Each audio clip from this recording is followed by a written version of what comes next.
Super cool Viking fantasy race? Tell me more.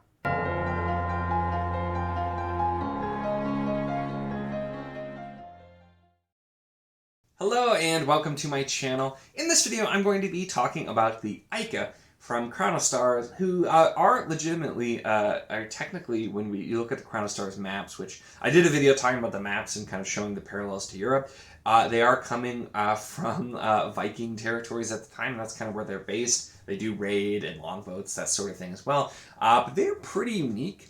And at least at the point we are at in the buddy read, which I'm making this after book 2, Prince of Dogs, prior to starting book 3, the way that we have them described is we've started to find out a bit more about them, certainly. And so that's kind of what I want to talk about here. So this will be a video that technically has some spoilers for things you find out in book 2. Now, they're more like world-building spoilers, versus very specific spoilers to the plot. So I will leave it up to you if you want to find out this stuff or not. But I will start kind of general with just stuff you find out in book 1, and then I'll make sure to note before I get to anything that's revealed in book 2. There's also more to be revealed in later books that I will not be talking about at this time, because I don't want to spoil anything for those that are reading it for the first time in the buddy read. But the Eika, so let's talk about them. So in the first book, we see fifth son of the fifth letter, who has been captured, and he's referred to as an Eika prince. And he's been captured, and we have one of our characters, Elaine, who is there, who kind of talks to him a little bit. But that's kind of where we first start to see Eika. But then we also have, in the book, there is a plot line that's happening, basically that the Eika are raiding. And that's where it was captured. There's the Eika, they're destroying and burning things and killing people, and that's something that they normally do, as well as taking slaves. And so that's kind of the plot point here, and then this one has been captured.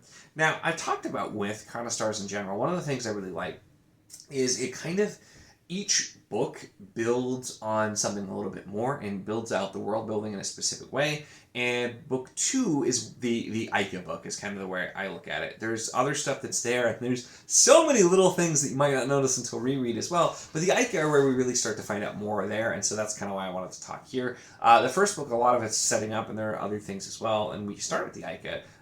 But yeah, there's a lot of interesting things. So, starting with things we find out in book 1 about the Eika is, A, they are humanoid, but they are not a human race, and they are described having a bit of a different kind of appearance as well. They do have their own language, which also something that I like here. There are a lot of different languages. There's not like a common language here either, which is very correct with when you look at the different European areas and all the different languages there, especially at the time. But they have a different language, and their skin is kind of referred to as like almost metallic, and it's much harder than human skin. And they also have claws on their fingers, and are kind of like, they're not as bothered by temperature as humans. And they live in the fjords in the north too, with part of it there. So those are some basic things that we find out. But we also find out, they are intelligent, because we see in the first book, fifth son, who is able to communicate with humans and kind of actually learn bits of the language. So they are intelligent humanoid, but they're a little bit different. And that's kind of what we have there. We don't find out a ton more in the first book, because like I said, the book 2 is where we actually start to see more about their society, and the way that things work, and hierarchies and things like that. So we're going to talk a little bit more about things in book 2. So once again, if you haven't read, but you're potentially interested in the series and what you've heard so far, has your interest piqued? I think this is something that, it's not going to spoil anything with the plot. It may be interesting for you, make you want to read, but it is going to be, these are things you don't find out. And I think you do definitely, finding out more and not really knowing much about the Eika is something that's really interesting for me in the book 1, and as we learn more in book 2. So I also want to just warn you in case you don't want those spoilers there. But talking now, Eika stuff in book 2, Prince of Dogs and Crown of Stars. So this is where, like I said, we find out a lot more about them, because we have what's happened here, where the Eika they've captured Ghent, and because of this, they have captured. Well, I said I'm just gonna do world building spoilers. So there we go. So the Eika are in control of Ghent, though, but we spent a lot of time looking at them because of this, and we see not only fifth son, but also Bloodheart, who is the leader of the band of Eika that are here, essentially. And so that's one thing, too, as well, where Eika don't normally get names unless they are leaders or important. So we have Bloodheart, who is kind of the Eika king analog, but we already know someone who's a son of his is called Fifth Son of the Fifth Litter. And he's referred to as, if anything, Fifth Son because he is not basically earned a name. So that's part of the culture, is you have to earn a name, and typically only the most important and the leaders are actually going to have names at that point, and that's something that's a specific part of the culture. It also is very much a warrior culture, and we see that quite a lot. And some things that are also kind of done a little bit subtly, because it's not outright specifically focused on too, so it's some things that are easy to mix. But whenever we see Eika, we also see the Eika dogs, which aren't quite like normal dogs. They are definitely beasts and creatures, but finding out specifically about them as well is something that I think is really interesting, because we also learn about how Eika are born. And they are born in litters. They are born via eggs. And so another thing that's not humanoid, obviously, but they typically, their first kill is another member of their litter. They have to kind of kill to survive, and only the strongest will survive. And we also find out that the humanoid Eika and the quote-unquote dog Eika are essentially the same thing. The difference is more so in intelligence than anything, because some of the litter, the strong, will survive to be seen as the Eika, and then those that aren't will end up being the dogs. Essentially, the ones that aren't smart or strong, they won't be developed up to that point. So another thing I think that is really interesting to see, and to look at just those dynamics and those relationships, because it's something that's super different. And also the differences when we look at between male and female Eika, because there are males and females, but they are pretty different. The male Eika seem to be kind of what you would think of as just more so the humanoid, the creatures and everything, and that's mostly what we see.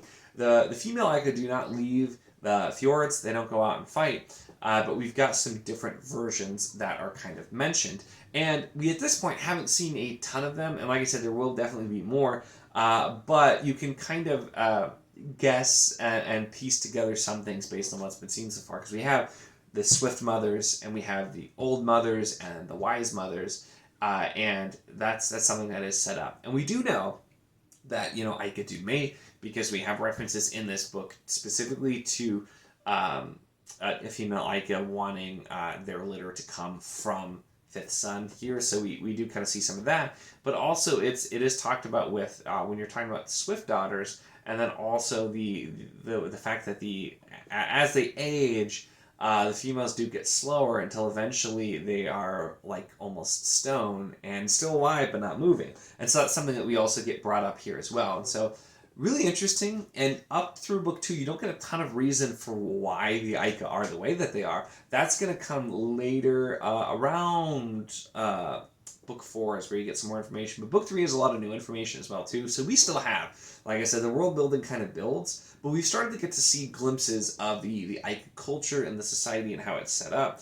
And also there's a lot that's going on too with the character Fifth Son, who ends up getting a name as well, and seeing how he's kind of learning from humans and trying to see potentially changing things. So there's a ton you get to see there and being built. But I just find the Eika to be really interesting creatures, because you have Crown of Stars, which is definitely high fantasy, epic fantasy. It's very much there. Like, even though it's in an alternate Europe, it's very much a fantasy world, but it's not always readily apparent at first. That's something I actually really like. It starts off with a lot of familiar things, very, very realistic historical fiction approaches to a ton of things, like battles and hierarchies and how things work, but then we start to get more and more of the magic of the creatures, of those types of things as we go along. And so something I really, really enjoy about the series is how it's built. So those are some interesting things, like I said, I wanted to talk about with the Eika. Let me know in the comments if any of that sounds interesting to you if you haven't read, or if you have too, your thoughts, anything there, or anything you'd be curious, any questions you want to know. I'm really enjoying just going back and seeing how this is all done. I remembered it very fondly, but I've had a great time. But knowing more of what's to come too, and seeing some of these things that were set up with these details early on has also been a lot of fun. So yeah, so that's kind of what I wanted to talk about in this one. And like I said, I cannot wait for more stuff too to talk later in Discord and everything once we get to find out more about them. I did forget actually specifically to mention too, the Eika do refer to themselves as the Rock Children, which we don't have a ton of explanation for yet. But based on some of the other things that I've mentioned concerning their appearance, their skin, what happens with the female, you can see that there is definitely some like affinity, if you will, to rock, that kind of thing. So there's definitely some stuff, some connections there. But like I said, I'm not going to actually spoil anything that happens later because we're considering this our book 2 thing for the world building, and we'll go from there. But yeah, what I want to talk about is there. So I've already done half my outro, but make sure to give the video a like if you enjoyed it. Check the link in the description as always for the Wizard of the Enclave Discord if you want to chat books, whether these books, other books, really anything at all. It's a lot of fun and we'd love to have you. And of course, if you enjoy my content, make sure to subscribe.